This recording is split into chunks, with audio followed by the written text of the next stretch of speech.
India Grow presents a commentary on the report of the Committee on Clearing Corporations. September 24, 2015.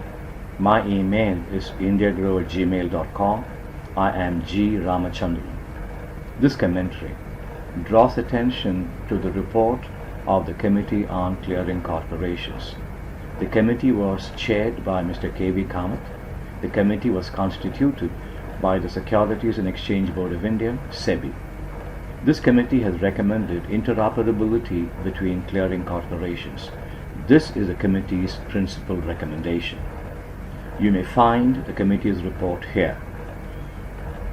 The core of this commentary. India Grow urges Sebi to accept the principal recommendation. This commentary explains why interoperability among India's clearing corporations would add reliability, vitality, enthusiasm, and enormous efficiency to India's exchange-traded markets. Interoperability is a great idea. The committee hasn't been timid. The committee has been very diplomatic and has shown its determination to push India's exchange-traded markets towards competitive excellence and comprehensive reliability. Interoperability now, integration and unification later. The flow of this commentary will begin with the life cycle of a trade, then look at the merits of deferred settlement. Settlement risk is caused because deferred settlements create payment and delivery problems. We'll then look at how institutions and structures manage, eliminate, and/or discourage settlement risk. The hierarchy of risk mitigation and management would be shown through an example. We will see why the common or central counterparty (CCP) is extraordinary. The ordinariness and the irrelevance of the exchanges will then be seen. The world belongs to investors, the issuers, the depositories, the custodians, the payment banks, and the brokerages. The case for interoperability is strong.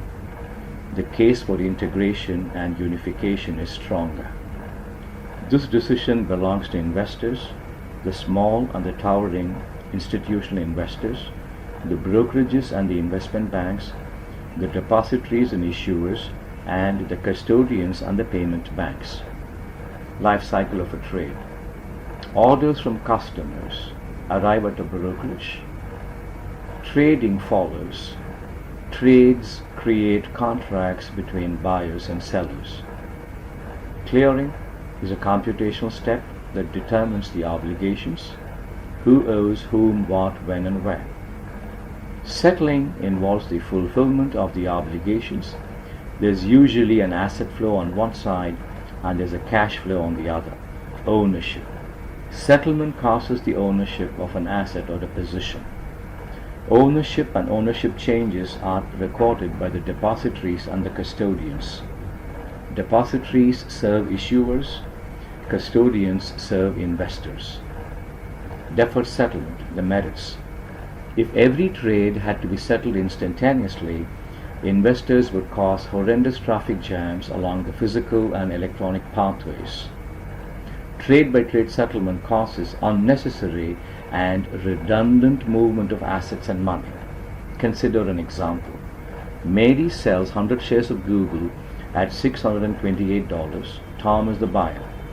Harry sells 100 shares of Google at $622. Mary is the buyer. Diane sells 800 shares of Procter & Gamble at $70. Harry is the buyer. With deferred settlement, we'll have the following benefits. Mary would not have to rush out with her Google shares and then rush back home. Harry would not have to rush to his bank with the money and then rush back with the money to pay Diane. These trades were executed on the 23rd of September 2015. Mary, Tom, Harry, and Diane choose to defer the settlement to the 28th of September 2015. This is an example of a T+3 settlement cycle. Deferred settlement, the demerits. We've had a trade date on the 23rd of September. We had a list of prices. Consider the settlement date September 28, 2015. If Google sank to $600, Tom may not pay Mary. If Google sank to $600, Mary too may not pay, and Harry will be scorched. Then Diane would be scorched. If Procter & Gamble rose to $75 a share, Diane may not deliver the stock, Harry would be scorched. Deferred settlement spawns too many delivery and payment risks. A chain of delivery and payment defaults would then emerge. Therefore, let's look at what really causes settlement risk. Doesn't every trade create a winner and a loser? Yes, of course it does, because divergence of opinion is a force that makes markets work. So, the causes of settlement risk are in two parts. First, market risk causes credit risk, and then credit risk causes settlement risk. Therefore, we need to work with settlement risk. We can't consider any other compensation because settlement risk has no reward. Society, economics and finance work on the notion that risk is not a bad word because the good outcomes can compensate for the bad outcomes. Cricket too works on the same notion. Consider Virendra Sehwag. He owns the highest 3 test scores among Indian batsmen, or 319 against South Africa, or 309 against Pakistan, and then the 293 against Sri Lanka. But he has 16 ducks, which means 0 runs, in 180 innings in 104 test matches. But then he belongs to the same league as Brian Lara and Don Bradman. The unfortunate part is, settlement risk has no such upside and redemption. Mary, Tom, Harry and Diane cannot and will not trust one another. What's lost is lost. So investors need exchanges. Mary, Tom, Harry and Diane cannot and will not trust one another. Therefore, we need exchanges which allow members of the exchanges access and to nobody else. Exchanges define the rules of the game and then enforce them. Quotes and prices are made available very rapidly by numerous services. These services help potential investors.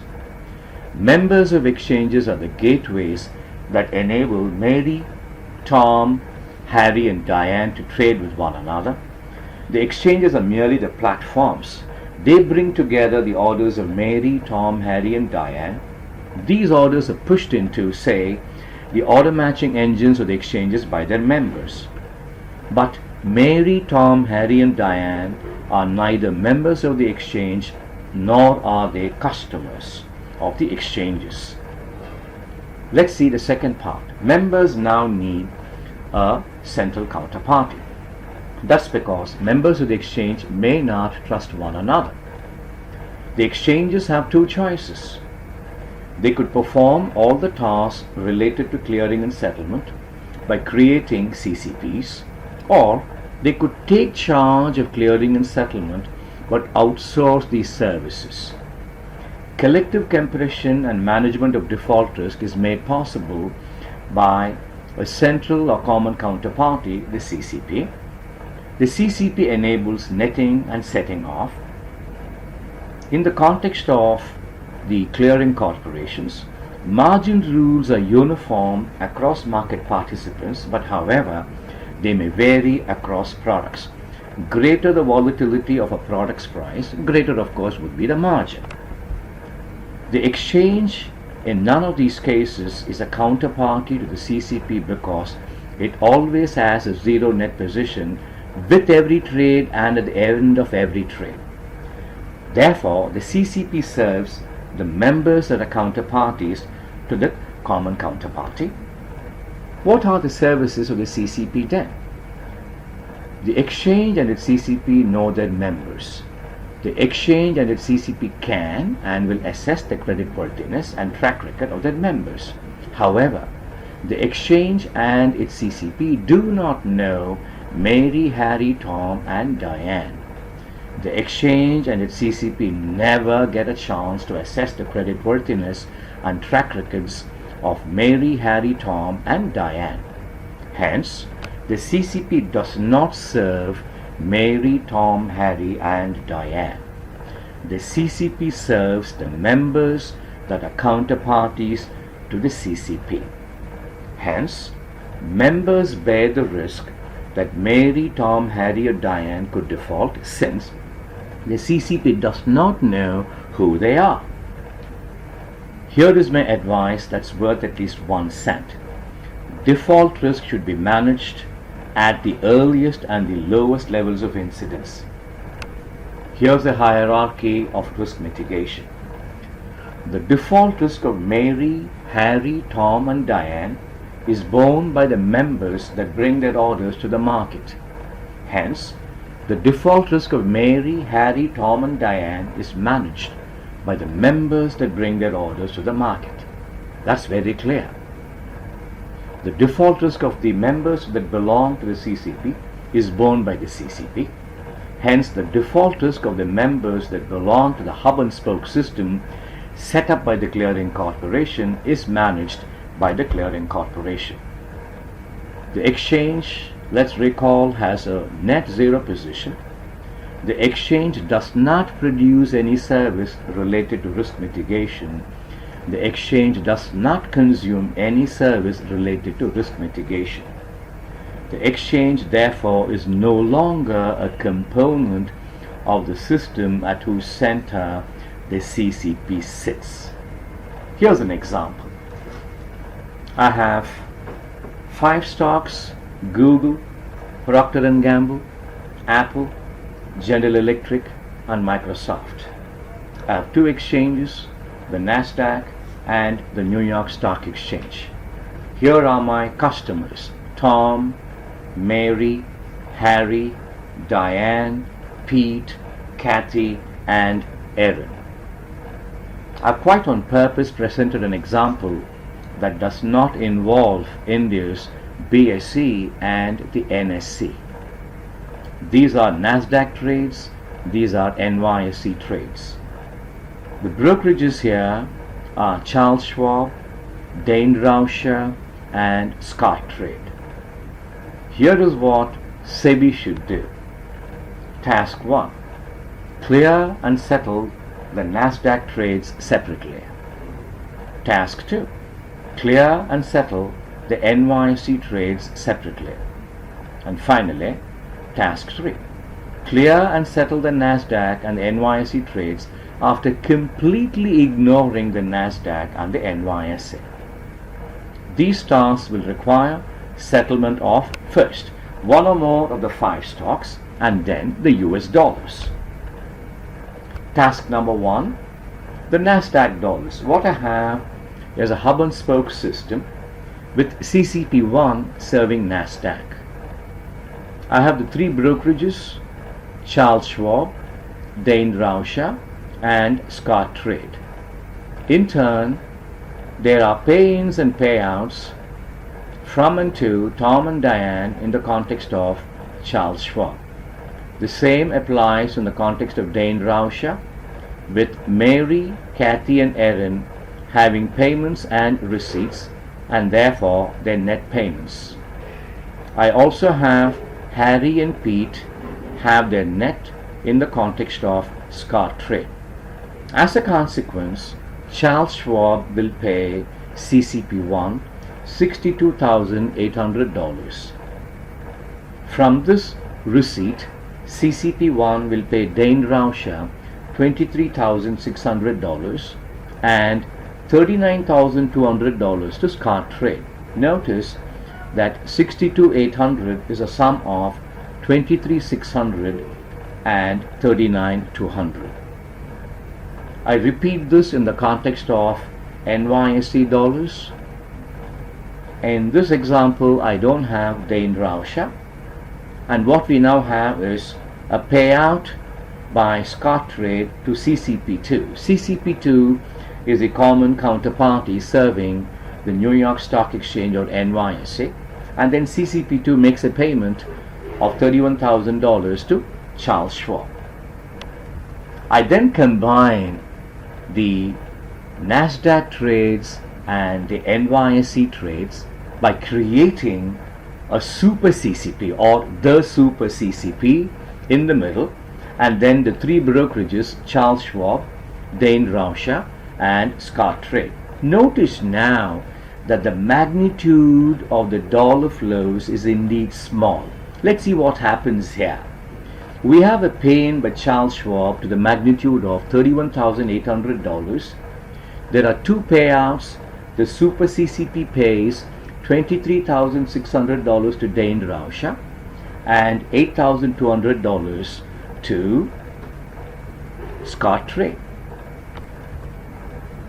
What we now notice is the obliteration of the exchanges. It's not a surprise that the identity of the two exchanges, the very old NYSE and the very modern so-called though NASDAQ, has been obliterated in all the three solutions are settlement schedules. The two principal activities, clearing and settlement, do not involve the exchanges. The two principal activities, clearing and settlement, involve the members of the exchanges, Charles Schwab, Dane Rauscher, and Scottrade, and their customers, and the payment system. Clearing and settlement involve the members of the exchanges, their customers, and the custodians that serve these customers. They do not involve the exchanges. That's very important. What's more, the two principal activities, clearing and settlement, involve the members of exchanges, the custodians, and the depositories that serve issuers. So let's move on to the super CCP. It's not a surprise that the NYSE and the NASDAQ are both served by the National Securities Clearing Corporation, which is a subsidiary of the Depository Trust and Clearing Corporation. The NSCC was created in 1976 by the merger of the clearing subsidiaries of the NYSE, the NASDAQ, and the now acquired American Stock Exchange or Amex. The unbundling of the two principal post-trade activities, clearing and settlement, has resulted in the emergence and the flourishing of several trading platforms. These are high-speed limit order matching engines. These trading platforms use the services of the NSCC, and that's very important. Unbundling has added vitality to trading platforms and independence. And what's the upshot? An upstart known as the Intercontinental Exchange acquired the venerable NYSE Euronext in a stock and cash transaction a few days before Christmas 2012. I will call this Santa Claus's gift to the US economy. India needs interoperability. You would have noticed the impact of the super CCP on the two brokers, Charles Schwab and Scottrade. The compression of risk is obvious.